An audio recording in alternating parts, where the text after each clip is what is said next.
Gold and silver are just getting started. And I have a very special guest today that is going to make this like 100% fact for you.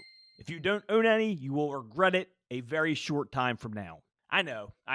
It is a worthless hunk of metal. It doesn't pay dividends. Okay. For all of my metal hating stock lovers, let's take a look at this chart of gold versus the S&P 500. As you can see from this chart, gold has beat stocks this century. So take your hunk of metal comments and shove them directly up your ass. And look, bonds are even further behind, so don't even try it. And look, I'm not even some I strictly invest in precious metals guy. I invest in all different types of assets. My portfolio contains things from stocks to real estate to crypto and of course precious metals as well. So I don't hate stocks at all. I'm just presenting the real data. There's times when I'm heavier in particular assets, and right now I'm heavier in crypto and precious metals. And in this video, we're going to be specifically talking about why you should be investing in precious metals in 2024. So let's get to reason number one to be buying gold and silver right now. So reason number one is, look, we got this guy as the president of the most powerful country in the world. Because if you could take care, if you were a quartermaster, you can sure and hell take care of running a department store thing, where in the second floor of the ladies department or whatever. You know what I mean? Come again, Joe? Not only is he senile, but he's creepy. Got hairy legs that turn blonde in the sun, and the kids used to come up and reach in the pool and rub my leg down so it was straight, and then watch the hair come back up again. So I learned about roaches. I learned about kids jumping on my lap, and I've loved kids jumping on my lap. Huh? What the hell did he just say?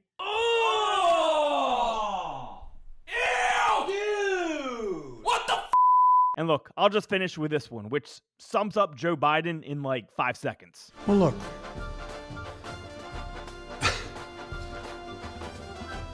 I mean, come on. Are you kidding me? My 5-year-old has more common sense than this idiot. Look, I'm half joking for my reason number one to entertain you, but I'm also not really joking at all. What the hell are we doing here? Seriously, have we given up? Have we thrown in the towel? It's like they made it a point to go find the biggest clown they can find and appoint him as the president of the United States. So although I'm kind of poking fun, this also has very valid reasons combined with the other points I'm going to be making. It's almost like they're looking for outs for what is about to happen, what's coming down the streamline. But with that said, let's go to reason number two, and this is a big one, although common, and that is the hedge against inflation. We all feel it, right? The inflation is through the roof. Last report was it was up 3.4% or something like that, but we all know it's much higher. They changed the way they calculate the CPI, and if it was still calculated the way it used to be calculated, we'd be over 10% by now likely.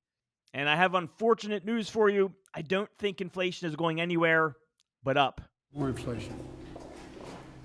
What a stupid son of a bitch. Shut up, Joe. No one is talking to you. We are literally at the point of no return with fiat money systems. Here's a graph of our national debt. We were doing pretty good until we left the gold standard in 1971. We accrued less than $500 billion in debt in the first 200 years. In the last 50 years, we have accrued over $34 trillion.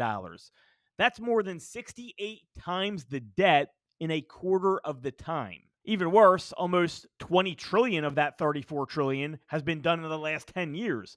So obviously, we are going in debt deeper and faster each year, as you can see by the graph. And if you know anything about the history of money, you know how this leads to inflation, which then leads to hyperinflation, and then this leads to the collapse of the currency and people running back to gold and silver. And that really leads us into reason number three, which is currency devaluation. Here is a chart of the devaluation of the US dollar. And again, notice what has happened since 1971 when we went to 100% fiat currency.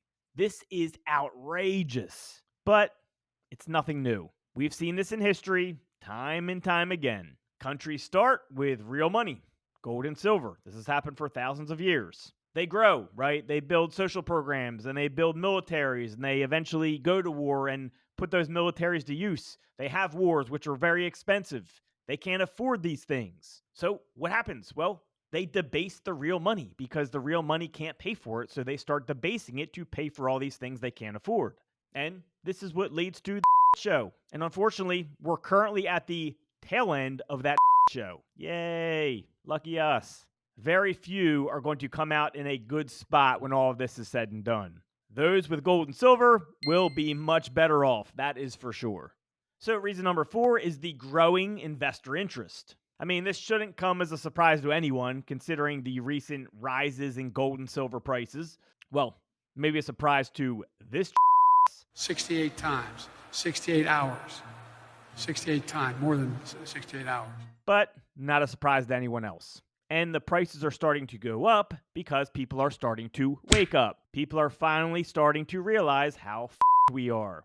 Our awesome economy is completely fueled by debt, and the hammer is going to drop at any point here. It can't go on forever like this. And I know all my hardcore stackers are like, yeah, where the hell you been at, people? So let's get to reason number 5, which is the increase in technological and industrial demand. Now, silver specifically has significant industrial uses like, electronics, solar panels, and many other things. And that's why I personally believe that silver is going to absolutely explode. Of course, combined with the fact that it's been extremely suppressed for like the last 40, 45 years or so. And silver, don't forget, it's also the best conductor of heat and electricity, so it's indispensable. People really sleep on silver. Now, since my first reason was kind of a joke, but kind of not really, I want to get to reason number 6. And that is simply that central banks are still buying massive amounts of gold. And they have been for a long time now, for many years now. One of the biggest lessons that my parents taught me growing up was you don't pay attention to what people are saying, you pay attention to what they are doing. Follow actions, not words. Actions are everything, and central banks are buying shitloads of gold. And do you think these central banks are just kind of like doing this on a whim? It's like, hey, we're a little low on our gold. Let's buy a whole bunch more just to get our stock up. No. They know exactly what is going on before everyone else does, and they have for many years now.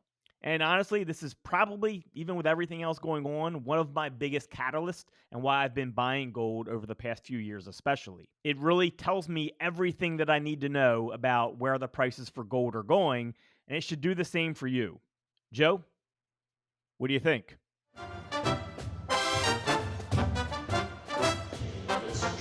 Okay, probably the most valuable response we got from Joe all day. So look, make sure you prepare for what is coming.